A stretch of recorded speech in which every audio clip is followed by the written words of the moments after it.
around the politicians and go directly to the people. Okay. So in California, I've tested this idea. We have a new model, and then in 2026, if we qualify, then everybody gets to vote, and if we get more than 50%, it becomes the law. It's a way to go like.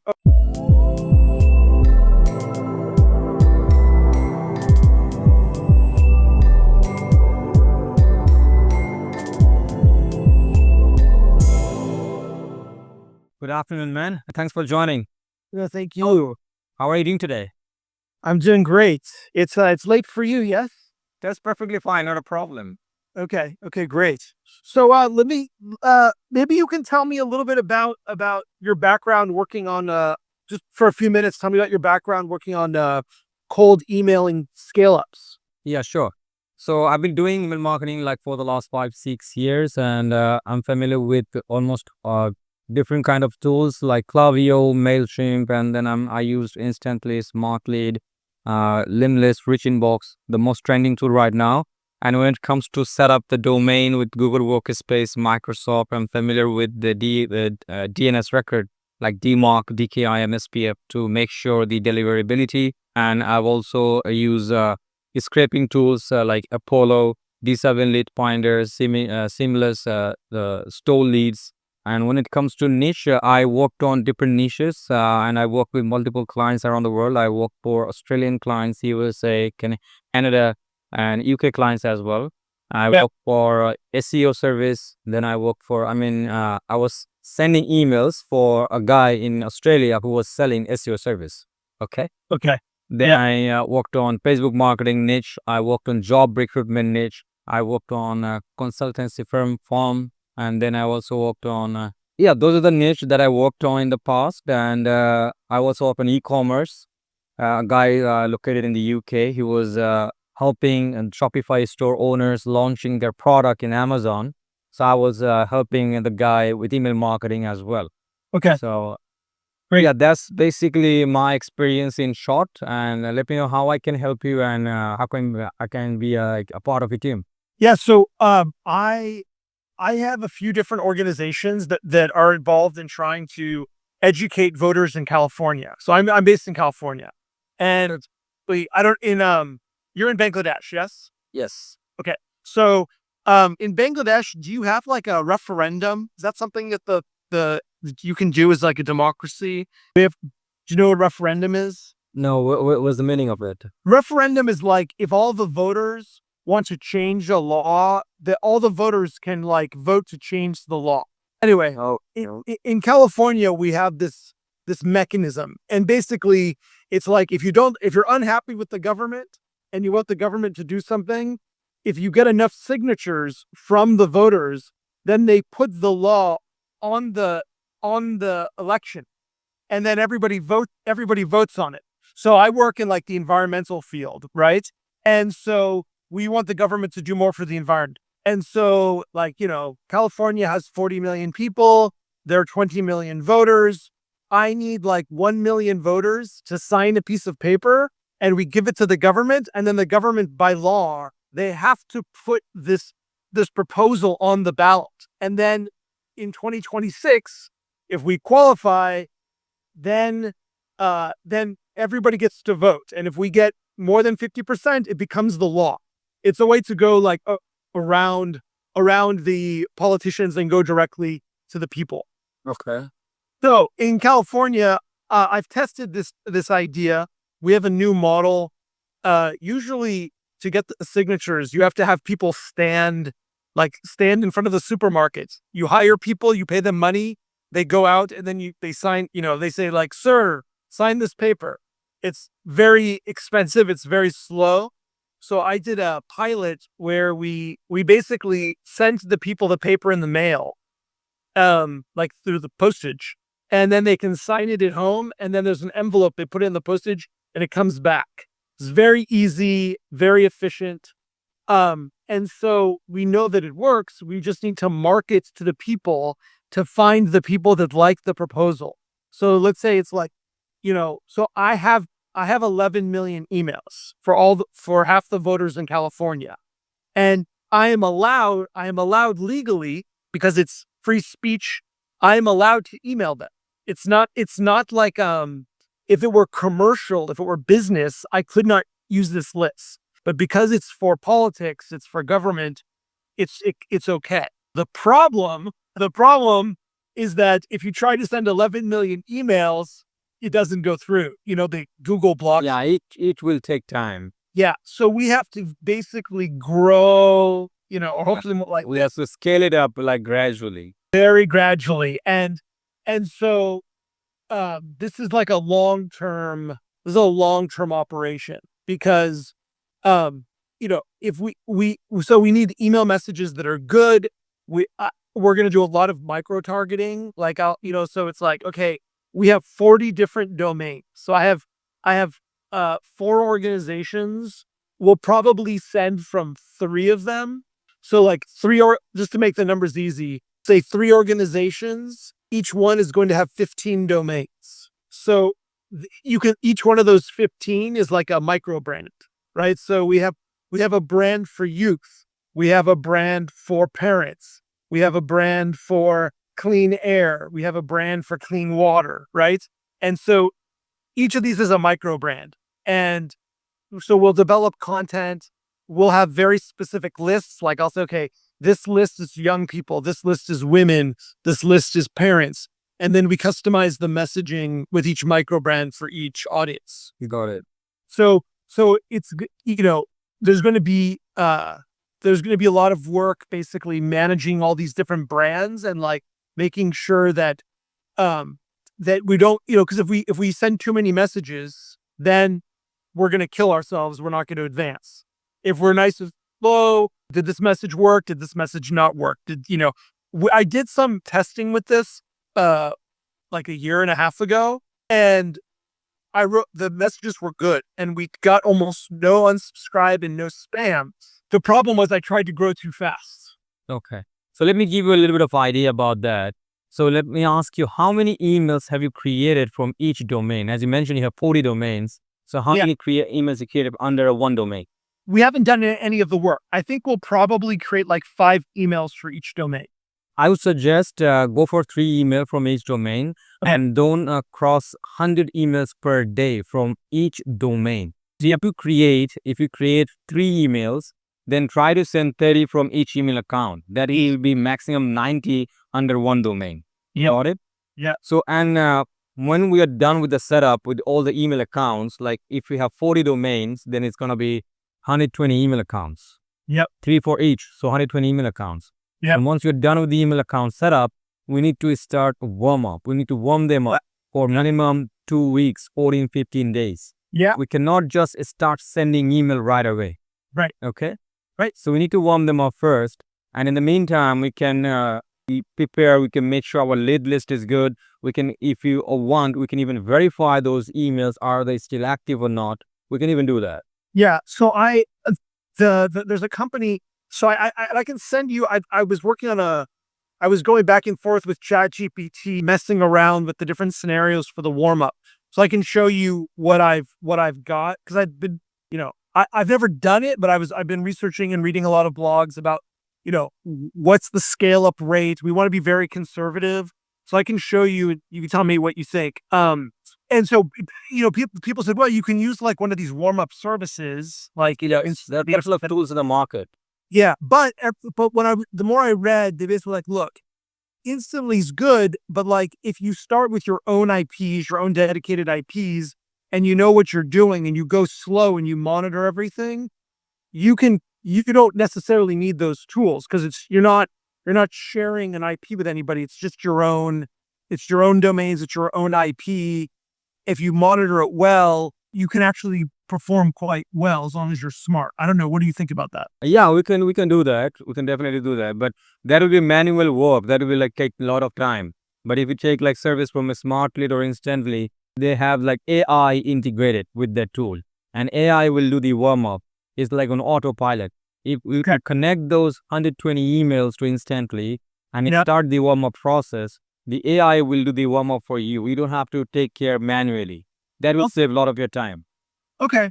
Well, let's so based on what I've described to you, I mean, so I have some people that are probably going to help writing the email content. Um, so we I don't necessarily expect you to necessarily have to create the content. Um, we'll probably come up with some templates, and I'll be like, okay, here's the new content. We want to deploy it like this. But I would say, obviously the first phase is like the warm up, and then we need to start the slow deployment. Yes. I mean, it's quite a bit of work. It's a lot of work. Yeah, it will take time. And let me ask you your plan. Are you gonna send the survey, the document, the attachment on the first email, or are you gonna take their permission, the consent first? If they agree, and then you send it to you, send it to them. So, What's yeah. So the idea is basically, um, it's like phishing. So the cold email is basically just to get people to interact. If they interact with the message, we're gonna move them from basically the call it the public bucket to the lead bucket. And then we'll basically move them over, right? So once they express interest, then the follow up, now they're going to be like a lead. And then from there, we're going to then try to move them along, a series of engagements to get them to say, because we don't actually, just to be clear, we're not going to send them the petition probably until October of 2025. So what we're trying to do is we're trying to get them to say, like, count me in, I want to support this. We then want to get them to become a donor where they donate $1, $2, $3 a month, small donation, because we want 100,000 people giving $1 a month, because then it's a very powerful movement. We have the money to do what we need to do. So we'll move them. Basically, we're trying to figure out what issue they care about, and then we use that to get them to become a donor. And then as they're a donor, we start talking about the progress of the campaign. And then, essentially then we get them to maybe recruit one or two friends. So we don't want to spam them too much. I mean, we don't want to spam them at all. We want to essentially, this is very data driven. So essentially, let's say we send out emails and we get, a 30% open rate, and let's say we get a 5% engagement rate. Of the 5 people that engage, we then want to essentially cultivate them. And so we'll have a different email service for the people that we've sort of recruited, if that makes sense. Okay, so you have a CRM. We're gonna put them in a pipeline, something like that. Yeah, so I used to do a lot of Salesforce consulting, so I'm very familiar with Salesforce. I don't know. I mean, part of this is like a lot of the standard tools that a lot of businesses use are not very good. When you start dealing with like 100,000, 200,000, 300,000 people, they get very expensive and they get slow. So I'm kind of Go high level. Have you tried Go High Level? Well, let me ask you about that. So I looked at Go High Level, and I was going to use Go High Level, but then I started seeing all of these complaints about people who were saying that the landing pages were loading very slowly. Have you worked with Go High Level recently? I did, but I'm not an Go High Level expert. I'm not a Go High Level automation expert. In that case, you may need to hire an automation expert. Well, my concern with the Go High Level, it was just that, I don't want to be sending people to landing pages that are slow, and I was reading too many examples. Like I was seeing 2 dozen, 3 dozen complaints. So my pages aren't loading. It's like, we can't mess around with that. So we have to. But in Go High Level, what you can do, you can send them messages, text messages. You can send them emails through Go High Level. You can warm them up time to time, like every other week, every 2 weeks. You can do that on Go High Level as well. Yeah. So I haven't decided exactly what the tech stack is going to be on the right, so on the cultivation side, but my job before I started doing this was technology consulting. So I'm very familiar with like CRMs and all this stuff. So we'll have a good stack, and I'm less concerned about that side of the equation, because that's more like once we bring people in and we put them into our brand, and they've now it's a more narrow set of communications, because it's like we have 40 brands, and then we bring them into like maybe 2 or 3 brands, if that makes sense. And the question that I asked you in the beginning, like, are you going to send in the petition, the attachment in the first email? And the reason, because if we attach then it's fine, because if we send them plain text, nothing, no link, no petition, no attachment, then the chances are high you're gonna land into their inbox. Okay. Let me ask you this. So when I did my test, mind you, this was 2 years ago, the thing that was, we can do plain text. We can. The thing that was the most successful in terms of what we tried, and we can try plain text. I'm fine with that. It just had 3 buttons and it asked them a question like, how often do you think about climate? Every day, sometimes, not that often. And there's just a button and they clicked the link. That performed very, very well. And that was 2 years ago. That was 2 years ago. But every now and then, the algorithm changes. But No, I know. So we'll want to experiment. We'll want to experiment. But my hope is that after we warm the IPs or warm the domains, warm up the IPs a little bit, then we can move to sending those out, and we just mix up the questions so that it's not the same question, and the links will all have like pre-filled data, right? So the links won't all look exactly the same, Mhm. Yep. So we'll experiment. That's the whole reason why I need somebody like you, is that we need to be very, very smart about how we do it, And so like if we try something and it works, then we do a little more, and then we do a little more. And if it doesn't work, we pull back and we adjust. Got it. So when you said that you did the test like 2 years back, what tool did you use to send emails back then? So I was using Sendy. Are you familiar with Sendy? I never used that.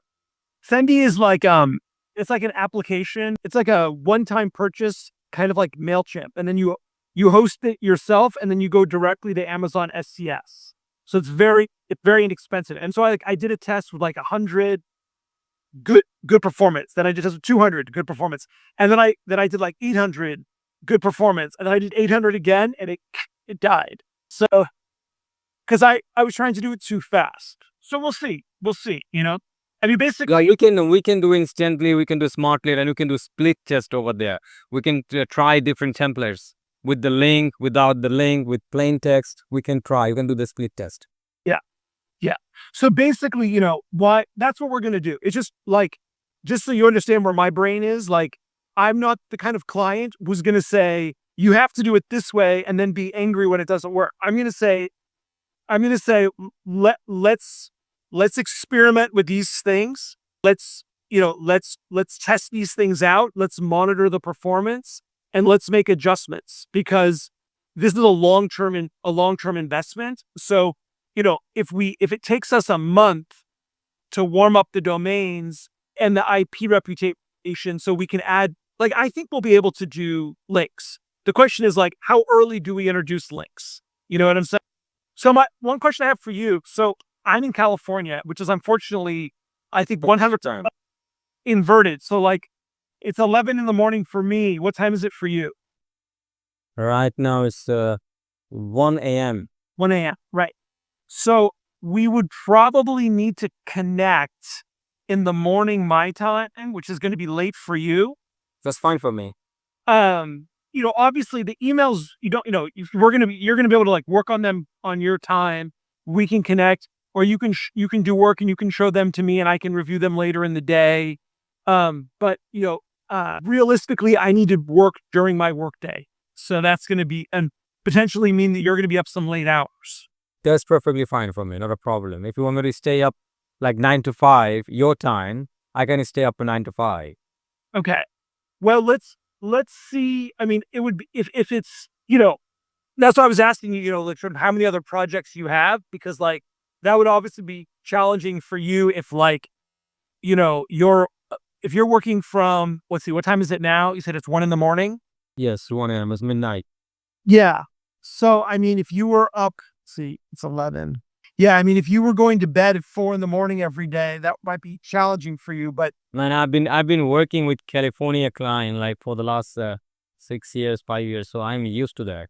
Okay. Well, that would be great then. And that would be great.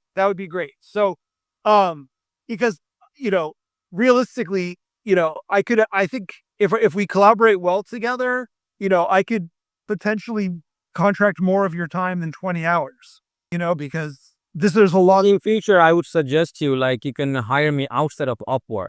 Like, if everything goes good, then you can hire me outside of Upwork. Yeah. Even that will work. Well, I have to tell you, I mean, I basically only maintain my Upwork contracts because I don't want to get booted from the platform is the only concern. So, you know, I don't know. I had a client years ago who we took it outside of Upwork and then he got in trouble. So I don't know what Really? yeah. But that No, lots of my clients, like they hire me in the first month, they hire me on Upwork, and after a month later, they hired me outside of Upwork and they pay me outside of Upwork, and I haven't faced any issue so far. okay. How do they pay you? They paid me through Wise, through Payoneer, through Remitly, bank transfer, Okay. Um yeah, through we'll have to PayPal as well. PayPal as well. Yeah. So PayPal takes you how much what percent does Upwork take? Upwork is taking 10% Okay. from my payment. I don't know how much they're taking from you, but they're taking 10% from me. Okay. Well, I'm open to it. I mean, I don't want to risk my reputation with Upwork because I've been using the platform for a very long time. But we can explore it. Yeah, you can hire me for now, first 2-3 months. We can go with Upwork. Yeah. After 2-3 months, then we can work outside of Upwork. That's fine. Okay. Yeah, that makes sense. That makes sense. All right. So let me do what. So we obviously there's a bunch of work to set up the DKIMs and all the SPF and all that stuff, right? Yeah. There's I was work you know does the when you I only have like 2 more minutes, then I have to run. We can reconnect. When you're doing the cold email using those technologies that have the built-in AI, how does that work with the other email system that you're trying to warm up? With the IPs and everything. Like, is it just a totally separate thing, or does it interact? So what I basically do, I try to get the domain access from my client, and I get the admin access of Google if it is from Google email or Microsoft email, and then I create those email accounts attaching from the domain with the domain. And once I'm done with the setup, once I'm done with the DNS record, then I connect those email accounts either with Instantly or Smartly. I have a feature like warm up feature. So in that feature, you can click the button and it can start the warm up. And after that, you don't have to do nothing, literally nothing. The AI will do the warm up for you. All right. So will it work with Zoho email? I don't think Zoho has warm up feature. No. But I'm saying like, if do you have to use? Because I'm setting up the emails with Zoho email because there's a lot less. Oh, you got to get the email from Zoho and then connect with Instantly. That's what he's saying. Yeah. Oh, yeah, we can do that as well. That's fine. Okay. Because Zoho, when you add the domains to Zoho, they like automatically do all the SPF and the DKIM and all that. That's fine. Yeah, I used Zoho in the past, so I have experience with Zoho. All right. This is very good. Let me put some information together. So you're available 20 hours a week now. Yeah, I am available. Yes. Okay. All right. Excellent. All right. So, I mean, that's enough to basically get things going. If we get the AI set up, then we'll want to use your time to get things ready for when the things are warm. So we've got our email campaigns ready to go. We need to wait 14, 15 days, and after that, we are ready to go. Okay. Excellent. Okay. Wonderful. Tell me what name do you use? You can call me Munir. Monir. Munir. Munir. Okay. Yeah. Right. Munir. I'm Micah. Nice to meet you, Mike. So do you want me to schedule a meeting tomorrow morning on your time? Text you in the message in like 10 minutes. I just have to look at my calendar. Okay. Okay. But we'll do it. And it's Micah, the name. Micah. Okay. Yes, I saw that. Micah. All right, Munir. Really looking forward to collaborating. Same here, man. And looking forward to working for you, man. Have a great day. Bye-bye. All right. Take care. Bye. Bye.